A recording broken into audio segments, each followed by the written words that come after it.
In the early 12th century, Aleppo, a powerful city with a population of approximately 100,000 people, was shrouded in dark omens. It served as a melting pot of cultures, housing Muslims, Christians, Jews, Kurds, Armenians, and Bedouin tribesmen. Aleppo, once one of the greatest cities in the world, became a war zone, torn between three factions: the original Arab inhabitants, the rising Seljuk Turks, and the European crusaders who recently arrived in the region. After the death of the Seljuk ruler Tush in 1095, Aleppo fell into the hands of his son, Red I, who engaged in warfare with his brother and faced numerous rivalries from Turkic, Arabic, and Armenian neighbors. This delicate balance of power persisted as long as Red I lived. However, political instability resurfaced when Red I's young son, Alp Arslan, was assassinated, and a rival named Lulu seized power. Lulu, faced with the threat of Frankish invaders and the Jewish-era rulers to the east, sought aid from Sultan Muhammad, the ascendant Seljuk ruler in Iraq and Persia. Lulu offered Muhammad Aleppo in exchange for protection against the Franks and other Turkic factions seeking control over the region. Sensing an opportunity to restore Seljuk authority, Muhammad accepted the invitation and appointed his capable general, Berzerk bin Bursa, to lead the campaign. Berzerk swiftly assembled a formidable army from the eastern heartlands and enlisted tribal Turkmen warriors. The Seljuk force, fueled by ambitions of conquest and religious fervor, targeted both the rebellious Muslims of Syria and the infidel crusaders. By 1115, Berzerk arrived outside Aleppo, prompting Lulu to reconsider relinquishing control of the city. Instead, he sought aid from other Turkish warlords, including Duke K in Damascus and Ilghazi, a prominent leader of the Turkmen dynasty. The decision to join forces against the Sultan posed a precarious situation for both Aleppo's rulers. Succumbing to the Sultan would likely result in the loss of autonomy, while rejecting his overtures would stain their reputations. After careful deliberation, the potential gains of an alliance outweighed the risks, leading Lulu, Ilghazi, and Duke K to rally their warriors alongside the Knights of Antioch, Tripoli, and Jerusalem. Upon hearing the news, Berzerk was enraged and shocked by the actions of his fellow Turkic generals, whom he had expected to support his mission. He was further disturbed by the emergence of the Crusader-Turkic alliance, adding another layer of complexity to the already chaotic region. During this period, the Franks were mostly undefeated, except for their defeat at the Battle of Harran in 1104, which significantly weakened their offensive capabilities. However, the Knights of Antioch remained a formidable military force that struck fear into their enemies. Responding quickly, Berzerk withdrew from the outskirts of Aleppo and successfully attacked the fortress town of Hama, followed by an assault on the Arabic stronghold of Shazer. Despite being surrounded by Turkish and later Frankish newcomers, the rulers of Shazer, through a combination of luck and diplomacy, managed to maintain their own ruling dynasty in the region. However, their situation became even more challenging when they faced an impressive host of warriors marching from the south. This combined force consisted of King Baldwin I of Jerusalem, Count Pons of Tripoli, Totkin of Damascus, and Ilghazi of the Artukids, who formed an alliance. In order to salvage any hope of success from his campaign, Berzerk needed to act decisively. He saw an opportunity to launch a full-scale assault on the assembled Antiochian army, which was stationed at a hilltop in the Antiochian Marches.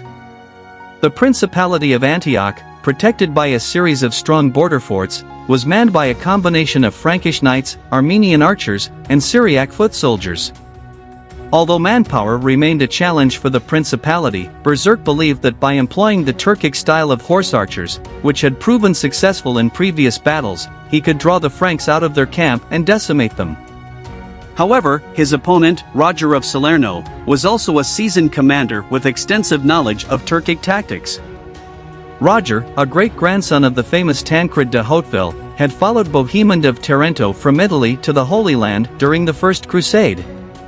Outnumbered and trapped on a hilltop, Roger formed a tight defensive formation similar to the one used by Bohemond at the Battle of Dorylaeum in 1097. The relentless assault from Berzerk's riders, raining arrows upon Roger's men, seemed overwhelming. However, Roger urged his men to hold the line, riding up and down the shield wall, motivating them to stay in position. Despite the odds, Roger's heavily outnumbered force managed to hold the line against Berserk's army. The arrival of the allied Crusader Turkic army from the south further bolstered their defense. Recognizing the situation, Berserk ordered a tactical withdrawal to reassess his position. While he had suffered little physical loss, disillusioned Turkmen warriors began to leave his army to plunder the countryside and return to their homes.